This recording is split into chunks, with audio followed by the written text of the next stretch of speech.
Je n'ai jamais cru au destin. C'est quelque chose que les gens disent lorsque la vie les surprend, lorsque les choses se mettent en place d'une manière à laquelle ils ne s'attendaient pas.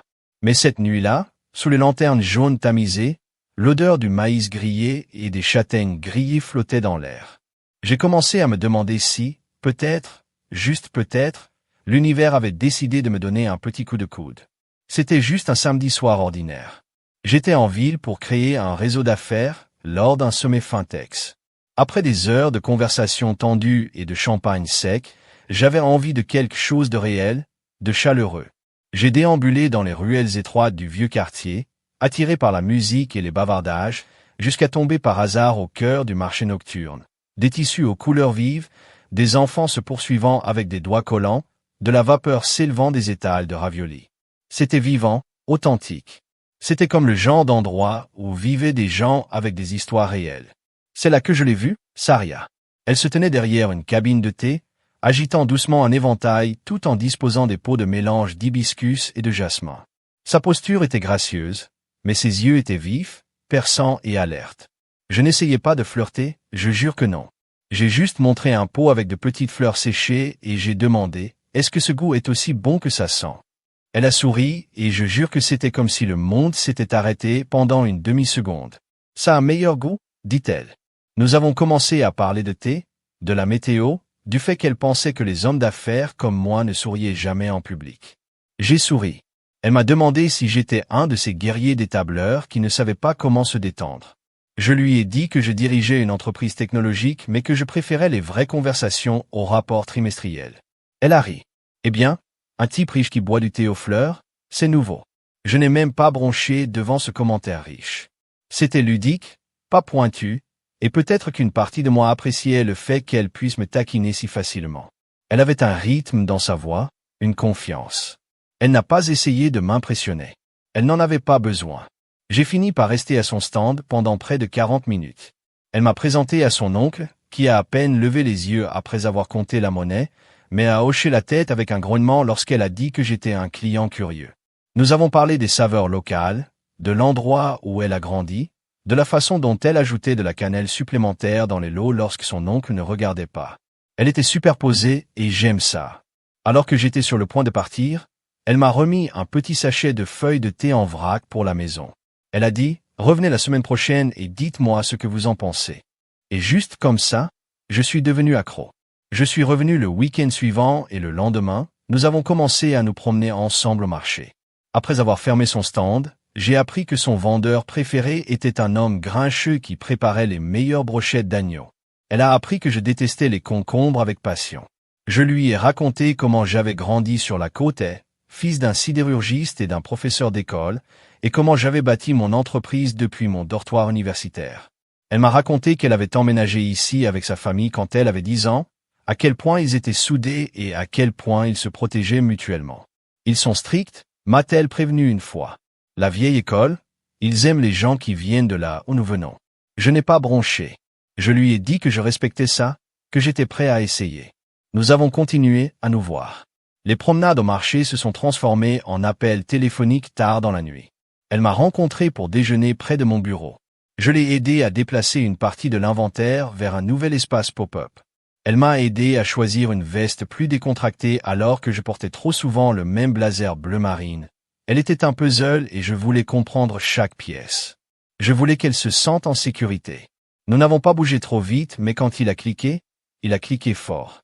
Je me souviens de la première fois que je l'ai ramenée à la maison. Mon logement n'est pas Tapax en Graveleuil, moderne, bien sûr, mais chaleureux. Elle est entrée, a regardé autour d'elle l'espace ouvert, les étagères remplies de vieux vinyles et de livres, et a dit « Tu n'as pas l'air du genre à vivre dans un endroit confortable. » J'ai ri. Et à quel type ai-je l'air? Le type qui oublie de manger quand il travaille? Le type qui achète des choses chères mais oublie les chaussettes? Elle n'avait pas tort, mais elle est restée la nuit et une semaine plus tard, elle était de retour. Bientôt, nous étions officiellement une chose. J'étais fier d'être avec elle. Je l'ai amenée à des dîners de réseautage, à des événements caritatifs, même à un de mes amis d'enfance, des mariages. Elle s'intégrait, charmante et élégante, mais toujours elle-même. J'aime ça. Elle n'a pas essayé de devenir quelqu'un nouvel, juste pour se fondre dans la masse. Quand elle a commencé à parler d'ouvrir sa propre boutique à temps plein, je lui ai dit que je la soutiendrais sans hésitation. Je voulais qu'elle grandisse, qu'elle brille. Elle avait un sens aigu du design, une passion pour la narration à travers les tissus. Elle avait juste besoin d'une chance. Alors je l'ai aidée à obtenir l'espace. J'ai parlé à un agent immobilier. J'ai aidé à rédiger le bail. Et au moins, je pensais qu'elle avait commencé à se mélanger rapidement. En passant, elle n'a pas dit grand-chose, juste des sourires polis et des hochements de tête. Elle a dit qu'ils étaient timides et réservés. Je n'ai pas poussé. J'aurais dû insister, mais à ce moment-là, j'étais juste un homme qui tombait amoureux de quelqu'un qui rendait le monde à nouveau texturé, quelqu'un qui faisait du thé une poésie et qui ne me posait pas de questions sur les chiffres ou la croissance trimestrielle. Elle m'a posé des questions sur mes rêves. Elle m'a demandé si je croyais aux bonnes personnes. Elle m'a demandé quel genre de père je voulais être un jour, et c'est peut-être pour cela que je n'ai pas vu les fissures, les petits écarts entre ces mots, la façon dont elle esquivait parfois les questions sur son passé, la façon dont elle n'avait jamais voulu parler anglais avec sa famille. Quand j'étais à proximité, je me disais que je réfléchissais trop, que l'amour signifiait patience, qu'on trouverait une solution. Je n'étais pas idiot, mais je ne savais pas. On me jouait. Pas encore. Cette nuit au marché était encore fraîche dans ma tête. Ses yeux captaient les lumières, son rire se mêlait au bruit d'une ville. Je pensais avoir compris et à ce moment-là, tout ce que je voulais, c'était construire quelque chose avec elle. Un avenir, une vie. Je n'avais aucune idée à quel point ce rêve était construit sur le silence, sur des mots que je ne comprenais pas, sur des rires que je pensais innocents, jusqu'à ce que plus tard, lorsque j'ai finalement appuyé sur play. On dit que quand on aime quelqu'un, on entre dans son monde, même si cela ne nous est pas familier, même si cela n'a pas vraiment de sens au début. C'est exactement ce que j'ai fait avec Sarah. Son monde était dynamique, complexe, plein de riches traditions et de liens familiaux étroits. Je l'ai d'abord admiré de l'extérieur, comme un tableau dans un musée, mais bientôt j'ai essayé d'entrer dans le cadre, un pied à la fois prudent. Ça a commencé lentement. Au début, ce n'était que de petites invitations, un déjeuner par-ci, un anniversaire par-là. Sa famille parlait leur langue maternelle, la plupart du temps fluide, mélodique et impossible à suivre pour moi. Saria souriait, me serrait la main et disait « Ne t'inquiète pas, il t'aime bien. » Et je l'ai cru parce que je le voulais, parce que c'est ce que fait l'amour. Il donne aux gens le bénéfice du doute même quand quelque chose ne va pas. Ses parents, Amir et Mina, étaient compliqués, du moins pour moi. Son père me parlait à peine lors des visites.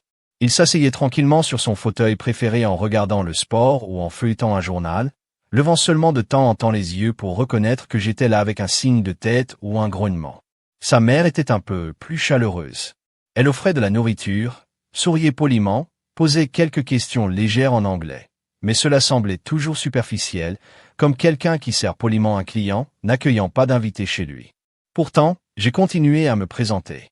J'ai apporté des cadeaux. J'ai fait des recherches sur leurs fêtes culturelles pour pouvoir me présenter avec les bonnes choses. Des dates pendant le Ramadan, du safran pendant les Noras. J'ai même appris à dire des salutations simples dans leur langue. Bonjour, merci, bonne année. Je les ai pratiquées encore et encore jusqu'à ce que je les comprenne correctement. Je pensais que je faisais preuve de respect, je pensais que j'étais attentionné. Avec le recul, je me demande s'ils viennent de voir un spectacle. Les frères et sœurs de Saria ont été aléatoires. Son jeune frère, Kazim, me reconnaissait à peine, avait toujours des écouteurs, toujours prompt à quitter la pièce lorsque j'entrais. Sa sœur aînée, Yasmine, était cordiale mais froide.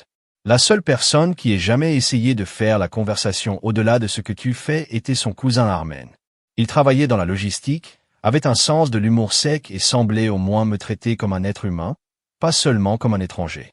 Saria s'est traînée mais peu importe tous mes efforts, je n'ai jamais vraiment eu l'impression d'être dedans. J'étais là, toléré, tenu à bout de bras, et chaque fois qu'ils revenaient à leur langue devant moi, ce qui était souvent, je m'asseyais là, souriant poliment, silencieusement, me demandant s'ils étaient simplement plus à l'aise de cette façon ou s'il y avait quelque chose qu'ils ne voulaient pas que j'entende parfois. J'ai demandé à Saria ce qu'il disait, elle haussait les épaules et riait, ignorant cela. Oh, rien d'important, juste des potins, vous ne vous en souciez pas. Ou ma mère parle juste d'un vieil ami. Je lui ai fait confiance. Je n'avais aucune raison de ne pas le faire. Pourquoi quelqu'un mentirait-il sur quelque chose d'aussi petit? Mais le fait est qu'une centaine de petits mensonges peuvent construire un mur aussi haut qu'un grand, et ce mur s'élevait lentement entre moi et la vérité. Quand Saria m'a dit qu'elle souhaitait ouvrir sa propre boutique, je n'ai pas hésité.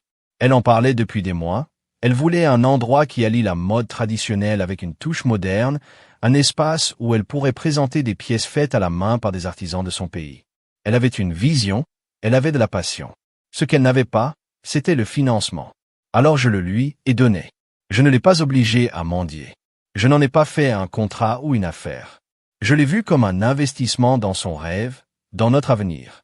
J'ai trouvé la devanture grâce à l'un de mes contacts, j'ai payé le bail à l'avance et j'ai même payé les rénovations initiales. Elle était excitée, émue même. Elle a dit, « Personne n'a jamais cru en moi comme toi. » Cela signifiait quelque chose pour moi. J'ai retenu cette phrase pendant des semaines. Sa famille est venue le jour de l'ouverture. Ils ont pris des photos, souri, applaudi pendant la cérémonie d'inauguration. Amir m'a même tapoté l'épaule pour la première fois. J'ai senti une étrange chaleur s'épanouir dans ma poitrine, comme si j'étais peut-être enfin accepté. C'était peut-être le tournant. Mais ensuite j'ai remarqué quelque chose d'étrange. Lors de la petite réunion de famille dans l'arrière-boutique, ils parlaient presque entièrement dans leur langue, rapide, bruyante, animée. Je restais là à siroter du thé, souriant comme un idiot, captant occasionnellement un nom ou un mot anglais jeté comme des restes. Chaque fois que je regardais Saria pour la traduction, elle souriait et disait « Ils sont juste excités, ils sont fiers de moi ». J'ai hoché la tête, mais je ne pouvais pas me débarrasser du sentiment que quelque chose d'autre était dit, quelque chose que je n'étais pas censé comprendre. Un soir, Saria rentrait de chez ses parents et mentionnait que son père avait besoin d'aide pour remplir certains papiers pour sa petite entreprise. Ce ne sont que quelque chose. Il ne sait pas comment naviguer dans les formulaires gouvernementaux en ligne. J'ai accepté d'aider. Bien sûr que je l'ai fait. Le lendemain, j'ai passé 2 heures à parcourir des formulaires fiscaux, à retaper des documents et à corriger des erreurs. Je n'ai rien demandé en retour. Pourquoi le ferais-je? Une autre semaine, sa mère avait besoin d'aide pour renouveler son visa. J'avais un ami qui travaillait dans le droit de l'immigration. J'ai passé quelques appels, organisé une réunion, payé les frais de consultation d'avance pour leur éviter le stress. Puis c'était son frère qui avait besoin d'un nouvel ordinateur portable pour l'école, sa sœur qui avait besoin de quelqu'un pour co-signer un bail, une chose après l'autre. Et à chaque fois, je disais oui parce que je pensais que je le faisais pour nous, parce que je pensais qu'ils me considéraient comme une famille maintenant. Mais il y a une différence entre être accepté et être utilisé, et je ne savais pas encore lequel j'étais vraiment. Lors d'un de ces longs dîners de famille où je m'asseyais tranquillement au bout de la table, hochant la tête alors qu'ils parlaient tous autour de moi, souriant quand ils riaient sans comprendre pourquoi, que j'ai commencé à sentir une fissure se former en moi. Ce n'était pas seulement la barrière de la langue, c'était quelque chose de plus profond. Le soupçon croissant que j'étais dans une pièce pleine de gens qui ne me voyaient pas vraiment du tout. Juste ce que je pouvais donner. Et Saria, eh bien, elle m'a fait me sentir spécial quand nous étions seuls. Elle m'a tenu la main lorsque nous traversions le marché. Elle m'a envoyé de doux messages. Elle me remerciait chaque fois que je l'aidais avec quelque chose. Mais lorsqu'elle était avec sa famille, elle devenait différente, plus froide, plus vive. Elle souriait toujours, mais cela n'atteignait pas ses yeux, et je commençais à me demander quelle version d'elle était réelle. J'ai chassé cette pensée, je me suis dit que j'étais juste fatigué, que les différences culturelles pourraient être difficiles à gérer, que les choses s'amélioraient avec le temps. Mais au fond, une voix avait déjà commencé à chuchoter et je n'étais tout simplement pas prêt à l'écouter. Pourtant, le dîner était censé être un tournant, un pont entre les mondes. Saria l'avait prévu elle-même. Une réunion intime chez nous avec ses parents, ses frères et sœurs et quelques cousins proches. Elle a appelé cela une véritable introduction, même si j'avais déjà rencontré sa famille à plusieurs reprises. Mais c'était différent. Elle a dit que ce serait plus personnel. Ils verront le vrai vous, a-t-elle promis, pas seulement la version lors d'événements professionnels ou de visites rapides. Je voulais ça. Je voulais qu'ils me connaissent comme elle le faisait. Alors j'ai tout mis en œuvre. Je me suis assuré que l'endroit était impeccable, des fleurs fraîches sur la table. J'ai même réorganisé le salon pour y installer une table plus longue. Je portais une chemise boutonnée bleu marine. Elle aimait celle qui, selon elle, me faisait ressembler à quelqu'un qui fait avancer les choses mais qui se souvient encore des anniversaires. J'ai acheté 3 bouteilles de vin, soigneusement sélectionnées après avoir recherché sur Google les plats qu'elle disait que sa mère apportait, et j'ai conduit 30 minutes hors de la ville pour aller chercher des desserts dans une boulangerie dont sa mère faisait l'éloge ce soir-là. J'ai allumé des bougies, joué du soft jazz en arrière-plan, ajusté l'éclairage pour que tout soit chaleureux mais pas trop tamisé. Lorsque sa famille est entrée, j'ai salué chacun d'eux avec un sourire et une poignée de main. Sa mère sourit légèrement, son père hocha lentement la tête, son frère n'enleva même pas ses écouteurs jusqu'à ce que Saria lui donne un coup de coude. Sa sœur, Yasmine, m'a à peine regardé. Pourtant, je ne me suis pas laissé atteindre. Je me suis dit qu'ils étaient juste timides, peut-être même dépassés.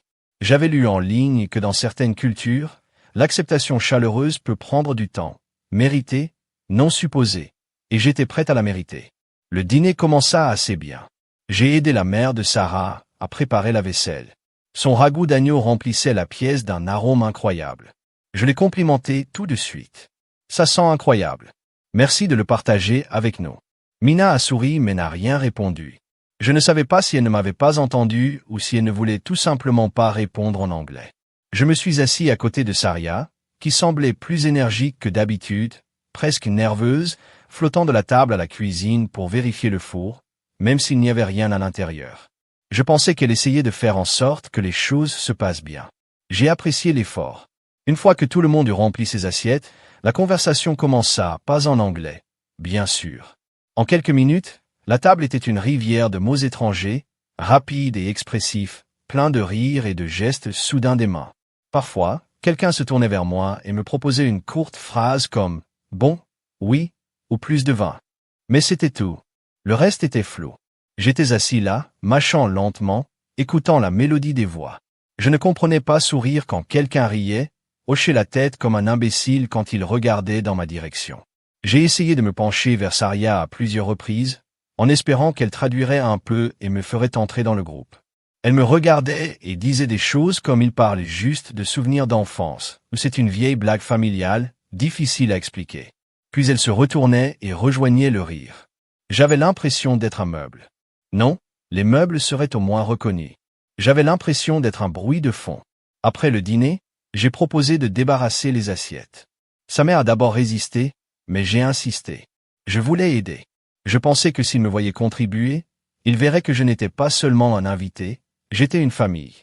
J'ai empilé les assiettes, je les ai apportées à la cuisine et j'ai même lavé quelques plats pendant que Saria aidait à sécher. Son père a crié quelque chose dans leur langue et tout le monde a encore ri. Saria a fait un sourire serré et a déclaré. Il a juste dit que c'était rare de voir un homme aider en cuisine. J'ai ri, essayant de jouer le jeu. Eh bien, il devrait venir plus souvent. Je fais ça tout le temps.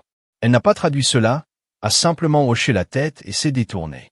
Après le dessert, des pâtisseries achetées en magasin dont j'avais espéré qu'elles seraient un succès, ils sont passés au thé. Son oncle a sorti un mélange que je n'ai pas reconnu et bientôt la pièce s'est remplie d'un parfum de cardamome et de miel. J'ai versé des tasses, je les ai fait circuler. Personne n'a dit merci, pas une seule fois. À mesure que la nuit avançait, j'essayais de participer à des conversations, à quelques questions simples. Alors Kazim, comment se passe l'école? Ou Mina, j'ai entendu dire que vos jardins se portent bien. Mais les réponses étaient courtes, souvent dans un anglais approximatif ou des réponses marmonnées qui ramenaient directement à leur langue maternelle. C'était une étrange sorte de solitude d'être chez soi à une table que l'on avait préparée, entouré de gens qui refusaient de te laisser entrer. Mais je continuais de sourire, je continuais de verser du thé, je continuais d'espérer. À un moment donné, Armen, le cousin de Saria, a attiré mon attention de l'autre côté de la pièce.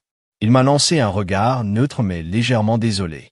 Il leva sa tasse et hocha la tête une fois comme un signal discret. J'ai apprécié qu'il ne soit pas impoli comme les autres. Il ne disait pas grand-chose, mais au moins il semblait conscient du déséquilibre. Finalement, il était temps pour les gens de partir. J'ai proposé de reconduire Armen chez lui, car il habitait à proximité. Il a accepté. J'ai récupéré mes clés, j'ai remercié tout le monde d'être venu et j'ai attendu que Saria me rejoigne à la porte.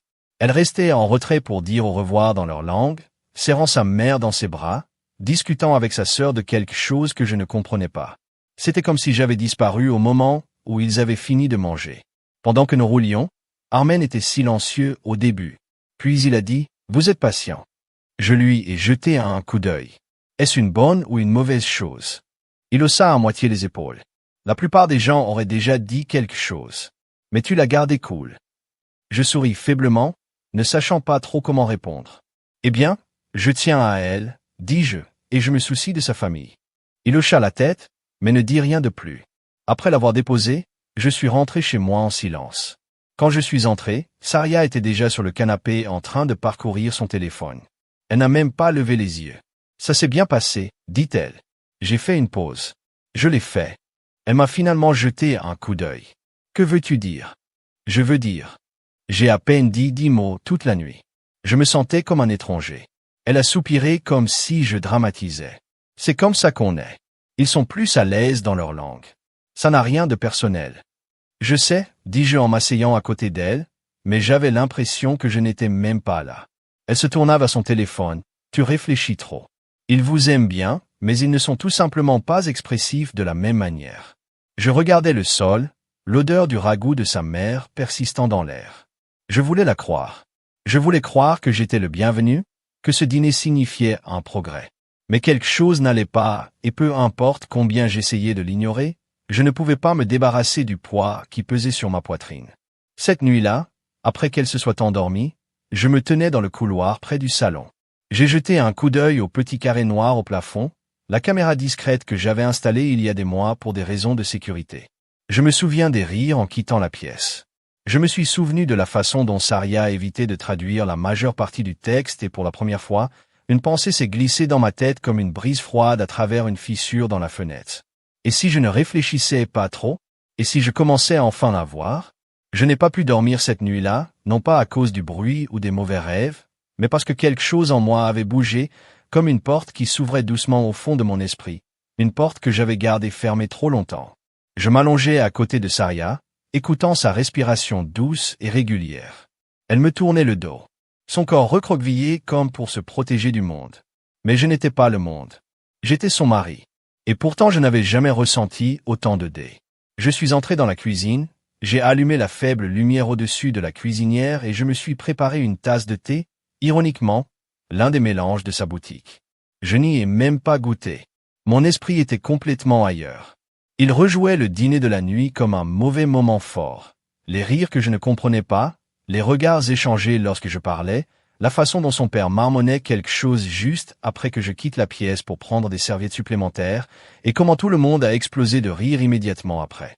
Ce n'était plus seulement une différence culturelle, c'était une exclusion délibérée. Et plus j'y pensais, plus je réalisais que ce n'était pas une chose ponctuelle. C'est à ce moment-là que je me suis souvenu des caméras. J'avais installé un système de surveillance intelligent de base dans tout l'appartement lors de mon premier emménagement. Discret, de haute qualité, le genre de choses que tout technicien aurait. 2 caméras dans l'espace de vie, une près de la cuisine, une autre au-dessus de l'entrée. Ils étaient principalement destinés à des fins de sécurité, mais ils avaient du son. Je les ai rarement vérifiés. Je n'avais rien à cacher et personne à soupçonner jusqu'à présent.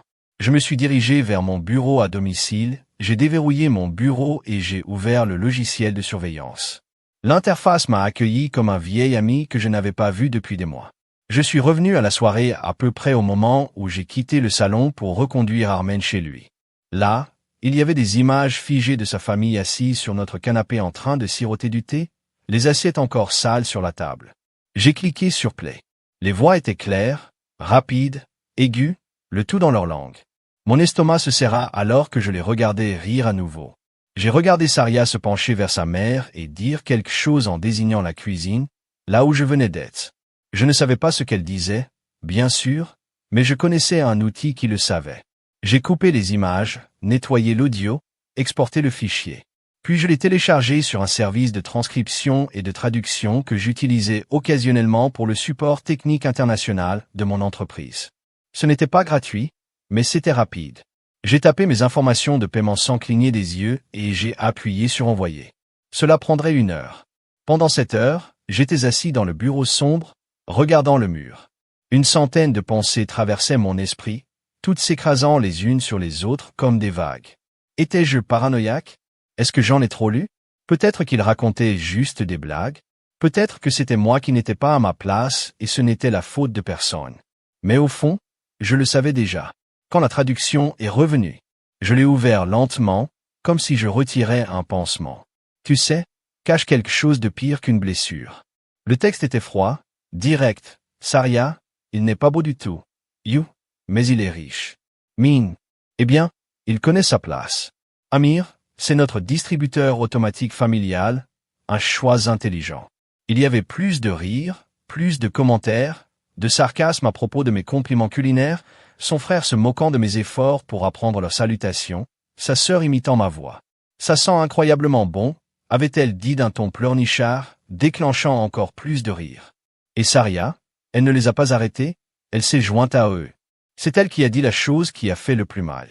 Il est comme un chiot. Nourrissez-le un peu et il vous suit partout. Je suis resté assis là, figé. J'ai lu la transcription encore et encore, comme si les mots allaient changer, comme si j'avais peut-être raté une phrase qui expliquait tout. Mais la vérité ne bégayait pas.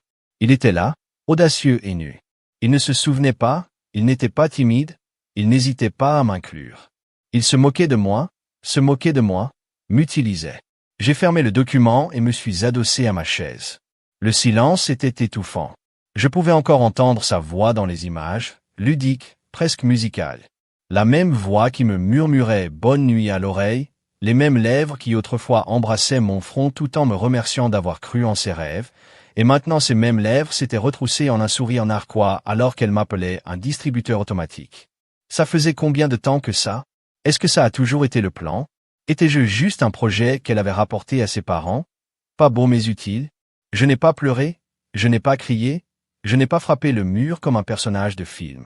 Je suis juste resté assis là, tranquille, en train de traiter, parce que quand la trahison arrive, habillée de rire, elle n'explose pas, elle s'érode lentement, tranquillement, jusqu'au jour où vous vous réveillez et réalisez que la fondation que vous pensiez avoir construite ensemble n'a jamais été solide, juste du béton peint, belle à l'extérieur, creuse à l'intérieur. Vers 5 heures du matin, je me suis levé. Je me suis dirigé vers le salon et je me suis assis sur le canapé, là où il s'était assis, là où il s'était moqué de moi. J'ai regardé autour de moi les photos sur le mur, l'une de nous au Grand Canyon, l'autre d'elle à la boutique, ouvrant son bras accroché au mien, je pétillais. J'ai regardé ces photos et je me suis demandé, est-ce que tout cela était réel? Y a-t-il déjà eu un moment où elle m'a regardé et n'a pas vu de signe $? Elle a remué vers 18h30.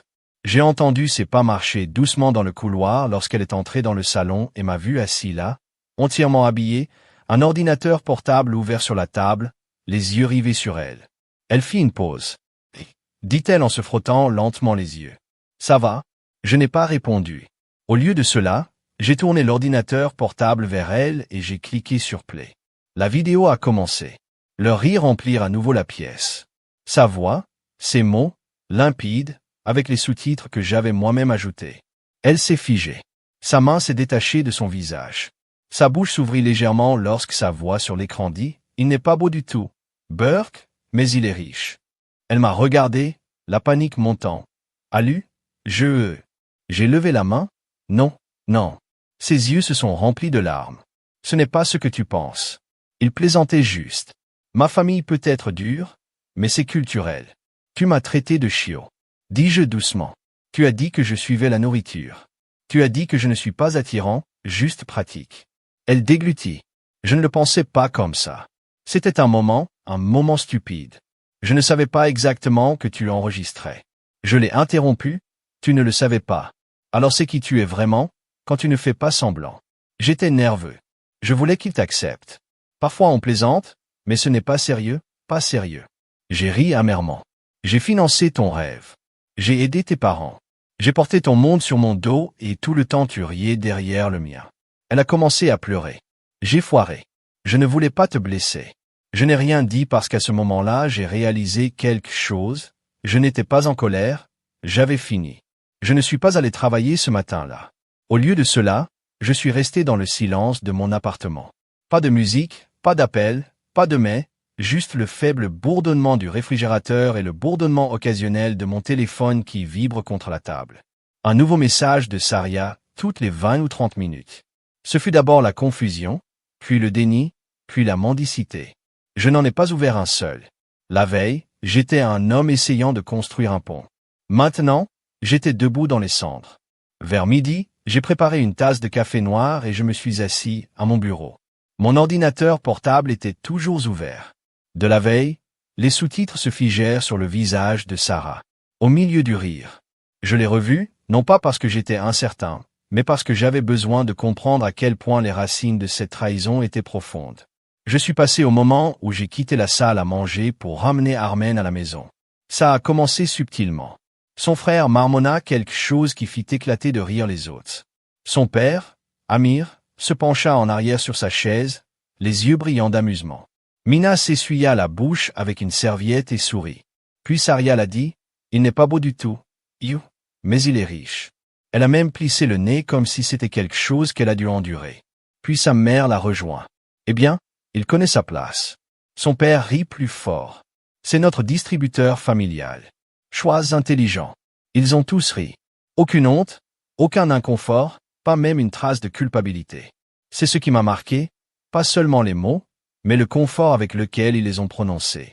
Comme cela semblait normal, comme si c'était automatique, comme si ce n'était pas la première fois, comme si c'était juste la façon dont ils me voyaient, la façon dont ils me voyaient toujours. J'ai mis la vidéo en pause et j'ai regardé l'écran. Pour eux, je n'étais pas une personne, j'étais une ressource. J'ai pensé à toutes les fois où j'avais payé leur loyer quand ils étaient à court, à l'ordinateur portable que j'avais acheté pour Kazim sans sourciller, l'avocat spécialisé en droit de l'immigration que j'ai payé pour aider Mina, le mentor en affaires avec qui j'ai organisé une rencontre pour la boutique de Sarah, et ils ont ri. Ils se sont moqués de moi. J'ai senti un engourdissement prendre le dessus, non pas celui qui atténue la douleur, mais celui qui endurcit, celui qui remplace la douleur par quelque chose de plus froid, de plus aigu. J'ai ouvert un dossier sur mon bureau intitulé « Home Security ». À l'intérieur, j'avais des clips archivés de la veille, tous horodatés. J'ai exporté l'intégralité du fichier de la tour et l'ai enregistré sur un nouveau lecteur. Puis j'ai ouvert mon email et j'ai commencé à me taper un message. Sujet, image traduite, dîner. Le fichier était joint, ainsi que le fichier de sous-titres et les verrous de traduction. Je n'étais pas encore sûr de ce que j'allais en faire, mais je savais une chose, ça n'allait pas rester enterré.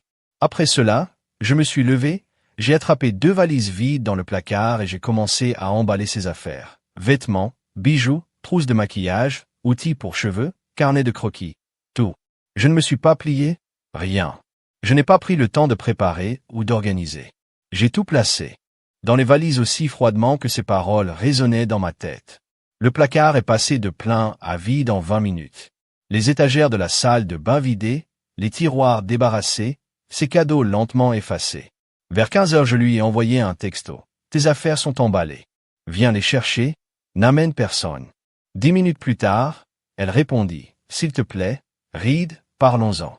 Je n'ai pas répondu. Lorsqu'elle est arrivée 1 heure plus tard, ses yeux étaient rouges et gonflés. Elle portait un sweat à capuche et pas de maquillage. La même fille avec qui je me blottis les soirs de cinéma. Seulement maintenant, tout ce que je pouvais voir, c'était les mots, les grimaces, les sourires narquois. J'ai ouvert la porte et je me suis écarté sans rien dire. Elle hésita sur le seuil, lit je suis désolé. J'ai fait un signe de tête en direction des valises, prends-les. Elle entra, avançant avec précaution, comme si un mot erroné pouvait faire exploser la pièce. Je ne pensais pas ce que j'ai dit, c'était juste un stupide humour familial. Tu ne sais pas comment sont mes parents, ils sont durs. C'était un moment stupide. Tu as ri, dis-je d'une voix plate.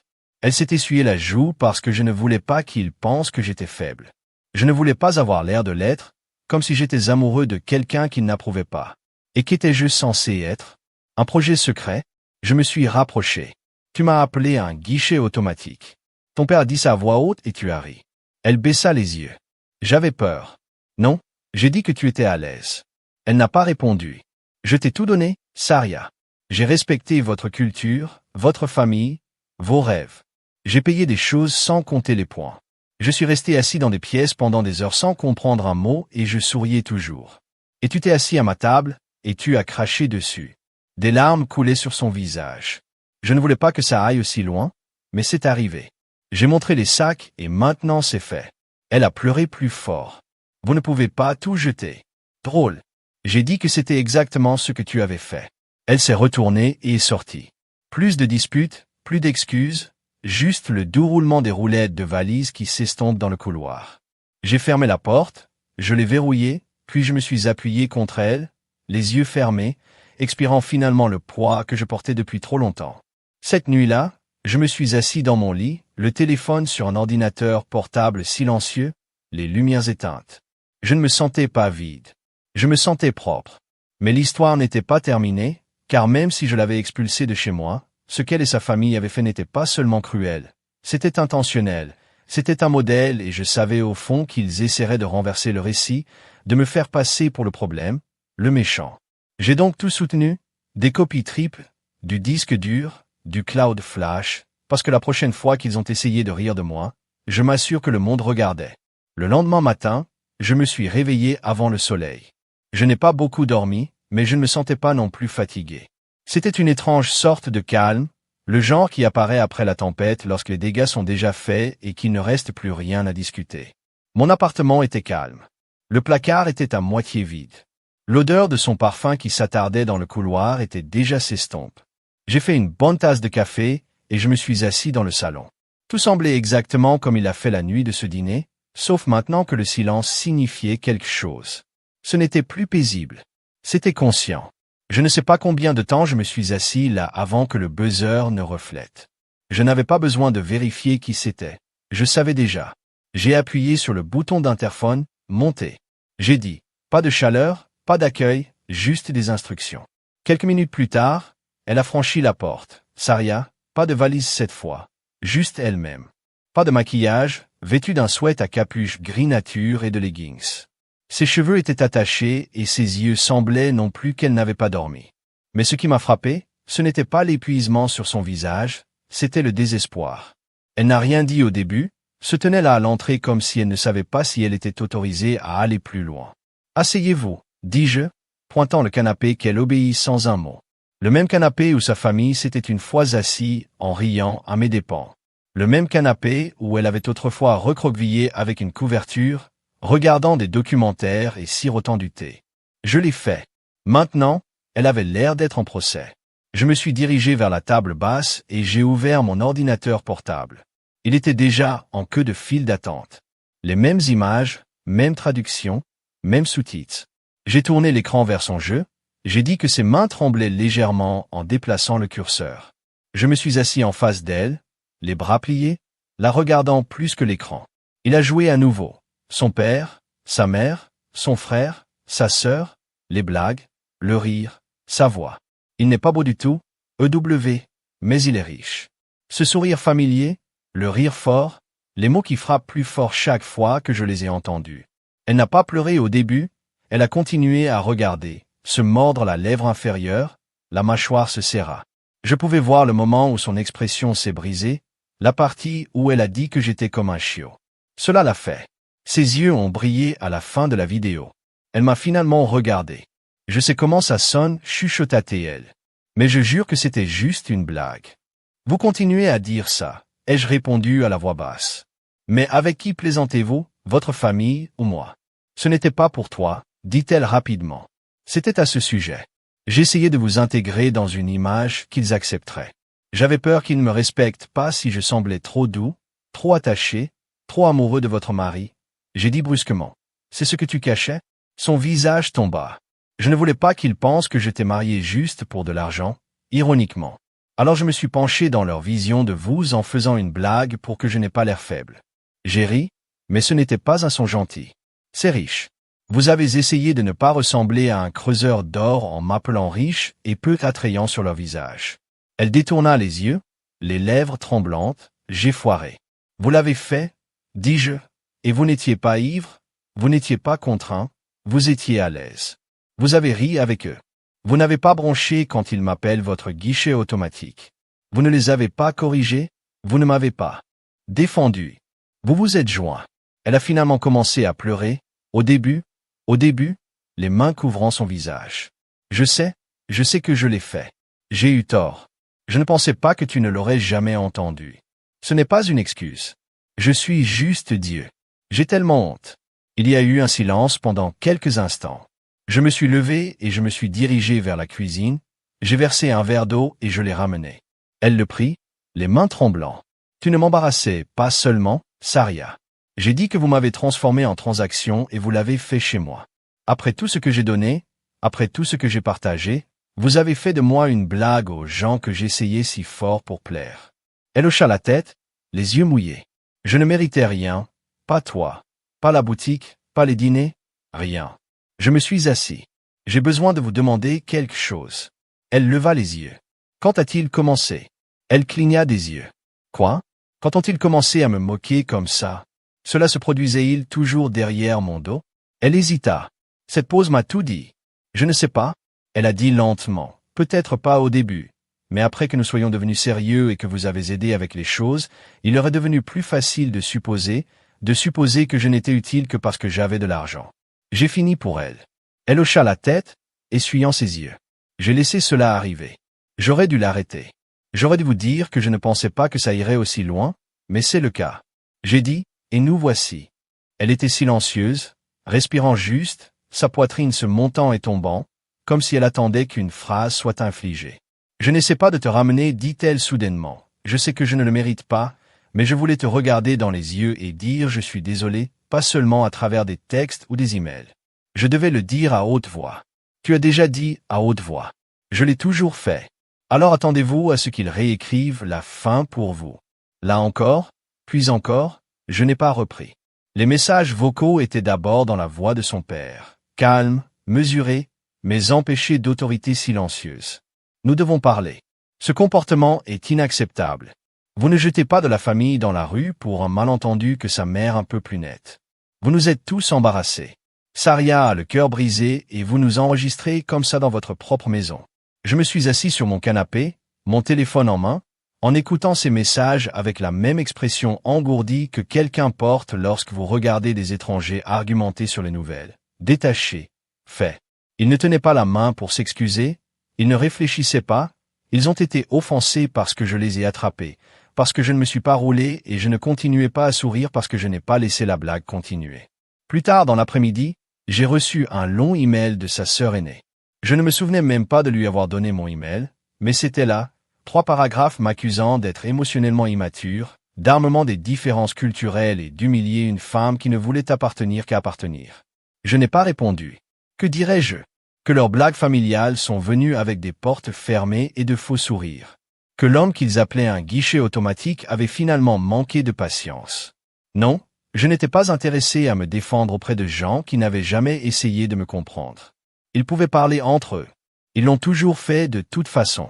À la fin de cette semaine, le récit a commencé à bouger d'une manière que je m'attendais, mais cela m'a toujours surpris à quelle vitesse cela s'est produit. Quelques-uns de nos amis communs, principalement des gens de la scène de la boutique, ont commencé à m'envoyer des captures d'écran, des tweets, des commentaires, des coups subtils. L'argent ne fait pas de vous. Certains hommes peuvent vous donner le monde, mais ne jamais se sentir à la maison.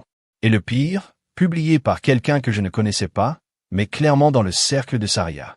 Imaginez être enregistré dans votre propre langue dans la maison de quelqu'un d'autre juste pour être vous-même dégoûtant. Ce post avait des centaines de likes, les gens applaudissent sur un méchant invisible sans jamais entendre mon côté. Saria n'a rien posté directement. Au début, elle est restée silencieuse, mais j'ai remarqué que ces anciennes légendes commençaient à changer. Des photos de nous ont disparu une par une. Les mentions de mon mari se sont transformées en espaces vides. Un jour, l'album entier de nos employés que j'avais souri au dîner, aux gens que j'avais aidés à me connecter avec des sponsors ou des investisseurs, des gens qui savaient qui j'étais. Ils n'ont même pas tendu la main pour demander. Ils ont simplement changé de côté tranquillement, poliment, comme s'ils changeaient de chaussures avant d'entrer dans une nouvelle maison.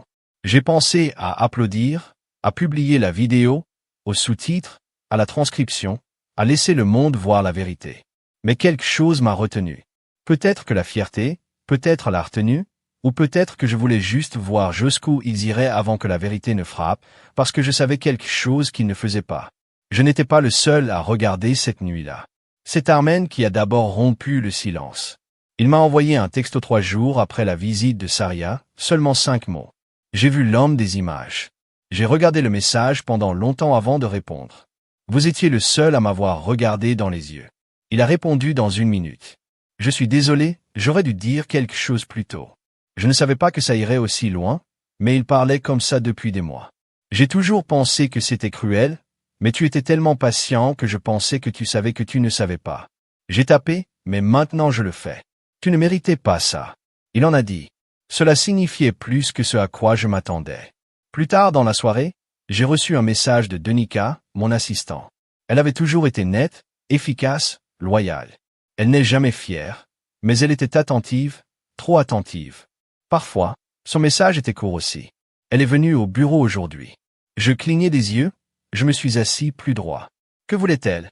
J'ai dit qu'elle vous avait manqué, m'a demandé si elle pouvait vous parler. Elle avait l'air secouée, comme si elle n'était pas là pour se battre, voulait juste un moment. Je me suis expiré lentement. Qu'est-ce que tu lui as dit? Que vous étiez dans une réunion? Ensuite, j'ai dit à la sécurité qu'elle n'avait pas rendez-vous. Ils l'ont sorti. J'ai regardé le message pendant longtemps.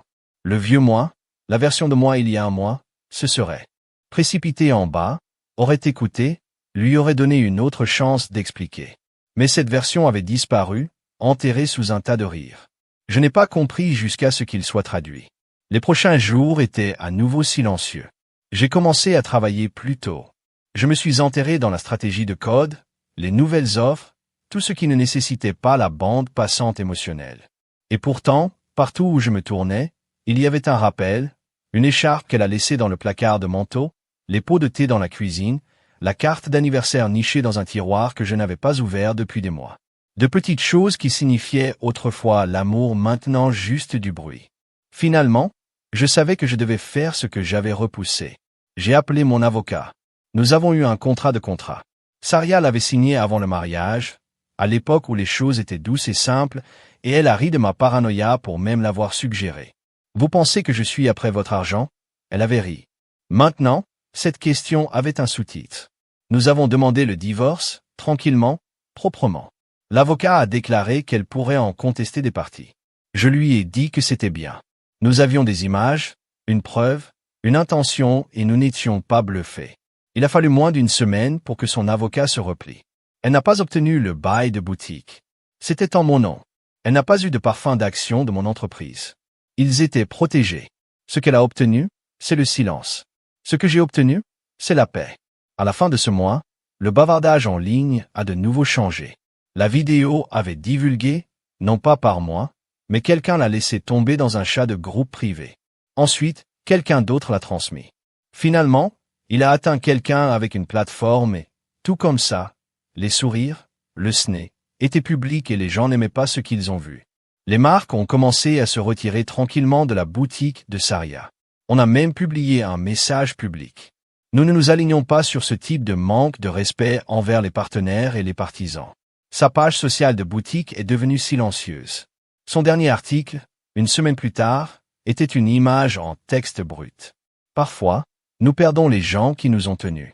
Parce que nous avons oublié de les retenir, les commentaires ont été désactivés. Elle a disparu hors ligne le lendemain. Plus de fouilles subtiles, plus de récits organisés, juste silencieux. Et pour une fois, je l'ai accueilli. C'était un mercredi, un ciel calme et gris, une bruine légère. Un de ces jours où tout se sent toujours comme le monde retenir son souffle. Je venais de terminer une réunion avec un nouveau vendeur de logiciels et j'étais assis dans mon bureau en sirotant du café qui était devenu froid il y a une heure lorsque Denica a bourdonné mon bureau. « Monsieur, vous voudrez peut-être venir à la réception. » Sa voix n'était pas calme, comme d'habitude. Il a été mesuré, doux, ce ton prudent que les gens utilisent lorsque quelque chose ne fait pas partie de la routine. Qui est-ce? Il y a eu une pause que c'est elle. Je n'ai pas eu à demander qui, je le savais déjà. J'ai laissé échapper une respiration lente, posé ma tasse et me suis levé. Une partie de moi voulait retourner à droite, aller dans la salle du serveur, me perdre dans du code ou des chiffres, mais une autre partie, quelque chose de plus silencieux et plus certain, m'a dit que c'était nécessaire. La fermeture n'est pas toujours venue à vos conditions. Alors que je marchais dans le couloir, j'ai attrapé mon reflet dans le verre. Clean cut, contrôlé, illisible, l'homme qu'elle appelait autrefois pas beau mais riche, le soi-disant ATM. J'ai ajusté mon col et j'ai continué à marcher. Quand j'ai atteint la réception, elle se tenait près des portes en verre, trempée sur la peau, pas de parapluie, cheveux accrochés à ses joues, vêtements humides, yeux enflés. Elle ne ressemblait en rien à la femme des flyers de boutique, pas à la version organisée avec du rouge à lèvres et des foulards. C'était la vraie Sarah, ou du moins la plus humaine que je l'avais vue. Quand elle m'a vu, ses yeux s'écarquillèrent pendant une seconde. Je pensais qu'elle pourrait courir vers moi. Au lieu de cela, elle se tenait là à serrer son téléphone avec les deux mains comme si c'était la seule chose qui la tenait.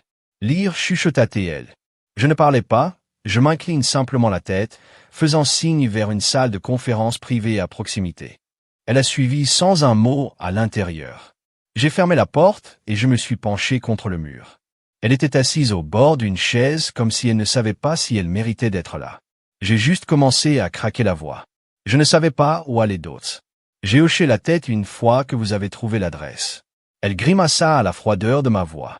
J'ai essayé de t'appeler, je sais, et de envoyer un email, je sais. Je ne savais pas quoi faire d'autre. Je l'ai regardé. Ses mains tremblaient sur ses genoux, tournant le coin de sa manche encore et encore. Il n'y avait pas d'arrogance, pas de netteté. Juste attendre, à lourde sorte de regret. Elle prit une profonde inspiration.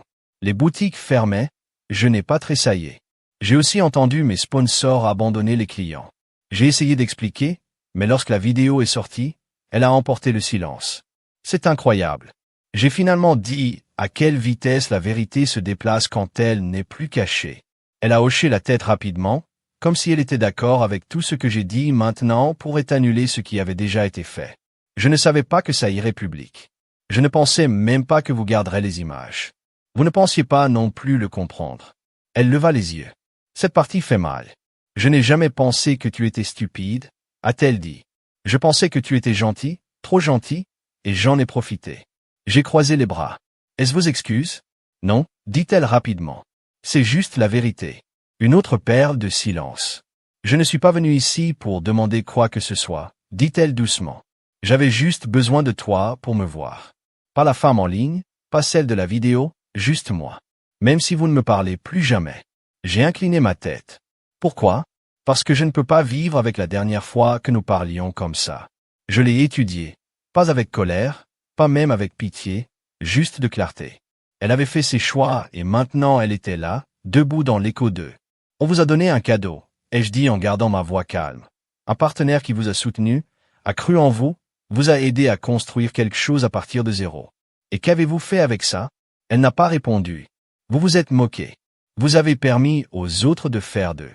Même, vous avez déprécié ce que vous ne méritez pas. Et maintenant vous êtes ici parce que le fantasme s'est craqué et vous vous retrouvez avec la vérité. Elle essuya sa joue. Je mérite ça? Non, tu ne le fais pas, dis-je tranquillement. Vous méritez pire, mais je ne suis pas intéressé à vous punir. Ses lèvres tremblaient alors. Qu'est-ce qui vous intéresse? Je l'ai regardée morte dans les yeux. Paix? Elle hocha lentement la tête. Et l'avez-vous maintenant? J'y ai réfléchi un instant, sur le silence de mon appartement qui ne se sentait plus creux, de se réveiller sans vérifier mon téléphone pour l'humeur de quelqu'un d'autre, de construire mon entreprise en étendant tranquillement, proprement, sans ressentir le besoin de prouver ma valeur. Oui, j'ai dit que oui. Une larme coulait sur sa joue. Je t'aimais, chuchota-t-elle. Tu aimes l'idée de moi. J'ai corrigé, vous aimez, le soutien, l'argent, la fondation que je vous ai donnée pour grimper. Mais l'amour n'est pas ce que vous avez mis à cette table. Elle ferma les yeux. J'aimerais pouvoir le reprendre. J'ai secoué la tête. Vous n'arrivez pas. C'est la chose à propos des mots. Une fois qu'ils sont prononcés, ils échoent. Elle hocha la tête à nouveau, plus lente, cette fois vaincue, creusée. Je ne suis pas là pour mendier, a-t-elle dit. Je suis juste, je voulais être responsable. Tu es, dis-je. Vous vivez dedans. Elle se leva doucement. Pas de précipitation. Elle tendit la main dans son sac et plaça une petite enveloppe sur la table. Qu'est-ce que c'est? Reçu, a-t-elle dit. Pour tout ce que vous m'avez donné à la boutique, au bail, au coût de démarrage, à l'inventaire. Je sais que le contrat de travail vous a protégé légalement, mais c'est mon effort pour vous rembourser au fil du temps. Ce n'est pas grand-chose maintenant, mais je trouve un moyen. Je regardais ce chapitre. Je ne sais pas, mais je fais. Prétendant que quelqu'un m'a vraiment vu. Ce n'était pas dramatique, ce n'était pas fort, c'était juste nécessaire, comme fermer une fenêtre lors d'une tempête qui a déjà ruiné la pièce. J'ai rencontré mon avocat un jeudi, je me suis assis dans un bureau calme qui sentait légèrement le cuir et le vieux papier, et signé chaque page sans hésitation. Il ne restait plus de chagrin, seulement de la clarté. Une chance qu'elle conteste cela? Mon avocat a demandé, tapant son stylo contre le contrat que nous avions signé il y a 3 ans. Je me penchai en arrière, traversa les bras. Elle pourrait essayer, mais elle ne gagnera pas. Il hocha la tête, traversant les documents. Vous vous êtes protégé. Eh bien, elle s'éloigne avec ce qu'elle a apporté et c'est juste. J'ai dit que c'était plus que juste.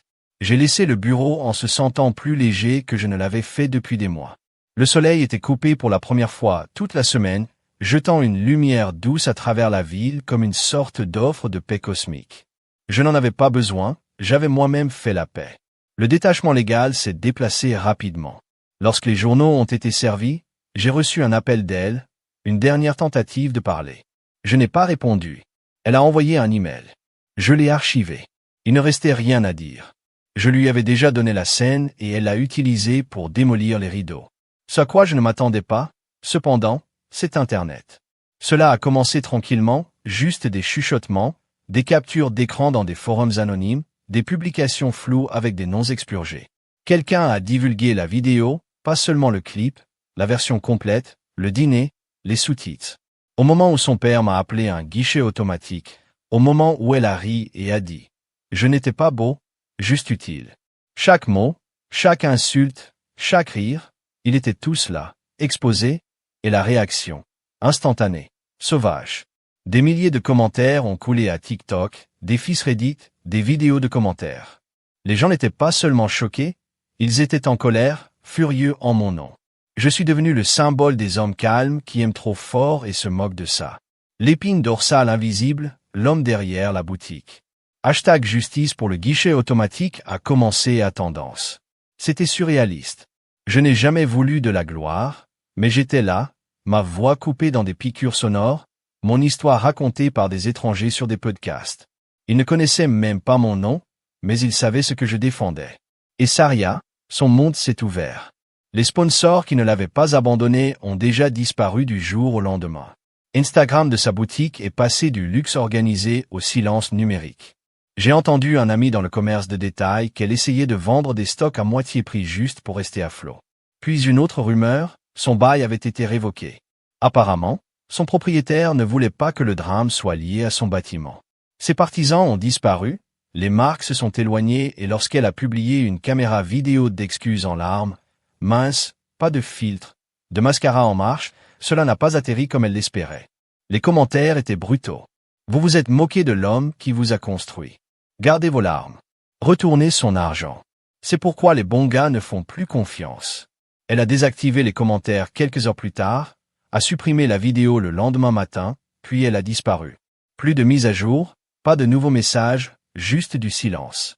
Quelques personnes m'ont envoyé un message pour me demander si je me sentais satisfait, si voir sa spirale était comme une vengeance. Mais ce n'était pas ça. Je ne voulais pas me venger, je voulais la vérité et la vérité n'a pas besoin de crier, elle a juste besoin de se tenir debout. Un après-midi, j'ai reçu un message d'une femme nommée Lassie. Elle était une consultante en affaires qui a travaillé avec plusieurs marques de boutiques. Elle avait vu mon histoire en ligne, avait regardé les images et était stupéfaite. J'aide à financer des marques de mode éthique, a-t-elle déclaré dans le message. Votre histoire m'a rappelé à quel point peut être construit lorsque de vraies personnes sont dans les coulisses. Si vous êtes jamais intéressé à soutenir une autre boutique, celle qui le mérite, j'aimerais discuter. Je n'ai pas répondu tout de suite, mais je l'ai mis en signet, non pas parce que je voulais construire une autre boutique, mais parce que quelque chose avait changé. Les gens me voyaient, pas le portefeuille, pas les listes d'arrière-plan, pas le plan de sauvegarde moi. Pour une fois, je n'étais pas un personnage de soutien dans la bobine de surbrillance de quelqu'un d'autre. Une semaine après la finalisation du divorce, j'ai reçu l'enveloppe officielle, signée, tamponnée propre. Je l'ai ouvert lentement. C'était là, la fin finalisée. Je l'ai placé dans un tiroir et je l'ai verrouillé sans une seconde réflexion. Cette nuit-là, j'ai fait du dîner pour moi. Quelque chose de simple, saumon grillé, ail, riz, légumes cuits à la vapeur. J'ai mis la table pour joué du jazz doux, versé un verre de vin rouge, pour la première fois depuis longtemps, je ne me sentais pas seul. Je me sentais libre. Il n'y avait pas de caméra, pas de secret, pas de langue de changement pour me garder hors de la blague, juste moi et le calme que j'avais gagné. Quelques jours plus tard, je suis tombé sur Armen sur un marché local. Il avait l'air nerveux, ne sachant pas s'il devait même s'approcher de moi. Mais je lui ai donné un signe de tête et il s'est approché. Et, a-t-il dit, « Tu vas bien ?»« Mieux que je suis depuis des années » ai-je répondu. Il hocha la tête. Je voulais juste répéter. « Je suis désolé, j'aurais dû dire quelque chose il y a longtemps. Je savais qu'il parlait de toi comme ça. » Je suis juste resté silencieux. Je l'ai regardé un instant, puis j'ai haussé les épaules. tu es ici maintenant. C'est plus que je ne peux dire pour les autres. Il a expiré de soulagement. Si jamais vous voulez prendre un verre ou parler d'affaires, je suis là. J'ai quelques idées que je pense que vous trouverez intéressantes. Je pourrais vous prendre là-dessus, ai-je dit, mais ce soir, je prends juste le lentement. Il a souri. Vous l'avez gagné. Ce soir-là, je suis passé devant l'ancien espace boutique. Les fenêtres étaient vides maintenant. Aucun affichage, pas de signes, juste des étagères nues et un silence. L'endroit semblait creux comme une scène après l'acte final.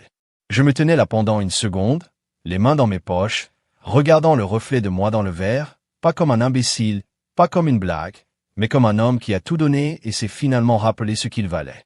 Je me suis retourné et je suis parti sans regarder en arrière. Cela a commencé avec une seule invitation. Un ami proche, Dominique, quelqu'un qui était resté par moi à travers le silence, a envoyé un message. Un jour, vous attendez depuis longtemps pour une bonne compagnie, organisant un dîner la semaine prochaine. Au début, j'ai hésité pendant des mois. J'avais associé des dîners avec des masques et des significations cachées, avec le fait d'être l'étranger souriant à travers des conversations étrangères. Je ne pouvais pas comprendre. Mais ensuite je me suis souvenu que ce n'était pas ça. Ce n'était pas eux. C'était mon peuple, mon espace. Alors j'ai tapé, je serai là et la semaine prochaine c'est mon tour. Le week-end suivant, j'ai organisé un dîner chez moi. Rien d'extraordinaire, pas de pression, seulement 8 personnes en qui j'ai confiance. Denika était là, avec son fiancé, Dominique, bien sûr, et son partenaire, Armen, est venu aussi. Toujours porter le poids de la culpabilité, mais faire un effort honnête, quelques amis de longue date de l'université ont complété la nuit. La table était pleine de nourriture, crevettes cuites à la vapeur, boulettes, poulets rôtis, champignons, risotto, pain croustillant et verres qui tiennent avec des cocktails faits maison. Mais plus que cela, la pièce était pleine de chaleur. Le rire a rebondi sur les murs et cette fois chaque rire a été partagé, chaque mot était compris. Pas de coups chuchotés dans d'autres langues, aucun coup d'œil ne me passait comme si je n'étais pas là. Tout le monde a apporté des histoires, des blagues, des souvenirs, le genre d'énergie que vous ne pouvez pas simuler. Au milieu du repas, j'ai regardé autour de la table et j'ai réalisé quelque chose. C'était la première fois depuis des années que je me sentais voir sans avoir à jouer. Je n'en organisais pas pour impressionner. Je ne versais pas des boissons pour gagner service. Je n'espérais pas l'approbation, je n'étais que d'être, et c'était suffisant. Denika a levé un verre pour faire un toast à lire. Dit-elle, souriant pour nous avoir accueillis et pour nous rappeler que toutes ces bonnes personnes existent encore. J'ai souri, définir bien. Dominique gloussa, le genre de bien qui établit les records directement avec la classe. La pièce a ri et j'ai levé mon propre verre pour entendre la vérité. Dis-je, une pause, même si vous avez besoin de sous-titres. Ils ont ri plus fort cette fois, authentique, complet, sans maladresse ni confusion, et j'ai ri aussi. C'était le genre de rire qui secoue quelque chose de lâche en vous, quelque chose de serré qui était là trop longtemps. Alors que nous entrions dans le dessert, Armen m'a éloigné. « Je suis content que tu m'as invité. » dit-il. « Je sais que je n'ai pas fait grand-chose auparavant, mais je veux faire mieux maintenant. » J'ai hoché la tête. « Vous êtes déjà présenté ? » C'est plus que jamais. Il baissa les yeux. Soit dit en passant, il parle de ma tante. Saria est retournée avec ses parents. J'ai haussé un sourcil. Comment ça se passe? Il a hésité. Pas génial. Son père la blâme pour tout. Sa maman essaie d'agir comme si rien de tout ne s'était produit. La maison est un gâchis. Il recherche quelqu'un d'autre à blâmer. Maintenant que tu es parti, je n'ai pas eu de satisfaction, pas vraiment de fermeture. Ils ont créé le désordre. J'ai dit, laissez-les y vivre. Plus tard dans la soirée, alors que les invités ont laissé un par un, Denika s'attarda un peu.